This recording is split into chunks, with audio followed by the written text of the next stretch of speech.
Bugün İstanbul'un gözde semtlerinden biri olan Levent, hem modern gökdelenlerinin yükseldiği hem de geçmişin izlerini taşıyan alçak katlı yapıların bir arada bulunduğu bir semt.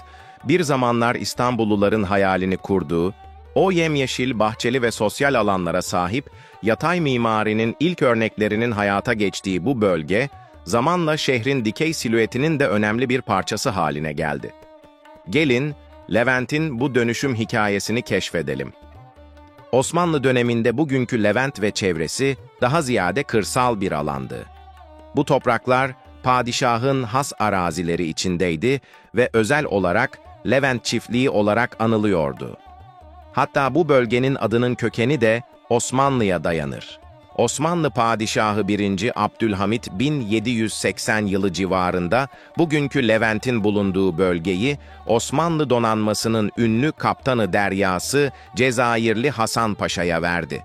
Osmanlı donanmasında görev yapan askerlere Levent denildiği için paşanın bu toprakları zamanla Levent Çiftliği olarak anılmaya başlandı. Bu çiftlik bir görüşe göre donanmanın iaşesi için kullanılıyordu. Başka bir rivayete göre ise bu topraklar emekli olan veya özel hizmetleri dokunan Leventlere tımar olarak verilmişti.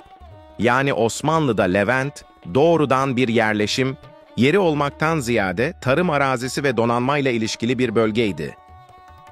Cumhuriyet'in ilk yıllarında ülkenin modernleşme ideali İstanbul'un da çehresini etkiliyordu ve bu vizyon Levent gibi yeni yerleşim alanlarının doğmasına öncülük etti. İşte tam bu vizyonla Emlak ve Kredi Bankası o dönemde şehrin uzağı olarak görülen Levent arazilerinde hayalleri süsleyen yatay mimariye sahip, bahçeli ve sosyal donatıları olan bir toplu konut projesi başlattı.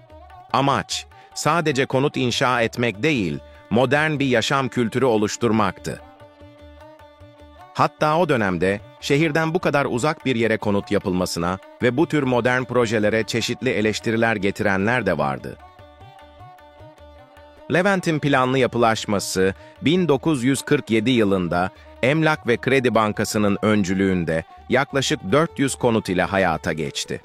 Bu vizyoner proje, dönemin modern şehircilik anlayışıyla orta gelirli ailelerin modern ve sağlıklı konutlara erişimini sağlamak amacıyla hayata geçirilmişti. Ağırlıklı olarak 2 katlı, bahçeli evlerden oluşan bu ilk etapta geniş yolların yanı sıra parklar, oyun alanları ve ortak sosyal tesisler de planın önemli bir parçasıydı. O dönem için uzak dağ başı olarak nitelendirilen Levent, aslında modern İstanbul'un ilk planlı, insancıl ölçekli ve orta gelirli vatandaşlara yönelik yerleşimlerinden biriydi. Zamanla İstanbul'un büyümesi ve arazi değerlerinin artmasıyla birlikte Levent'in silüeti de değişmeye başladı. 1960'lar ve 1970'lerde artan nüfusun konut ihtiyacını karşılamak amacıyla daha çok apartman tipi yapılar inşa edildi.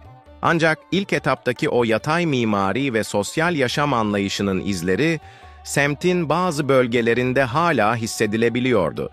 Ardından gelen yıllarda ise Levent, finans sektörünün kalbi haline gelerek yüksek katlı binalarla bambaşka bir görünüme büründü.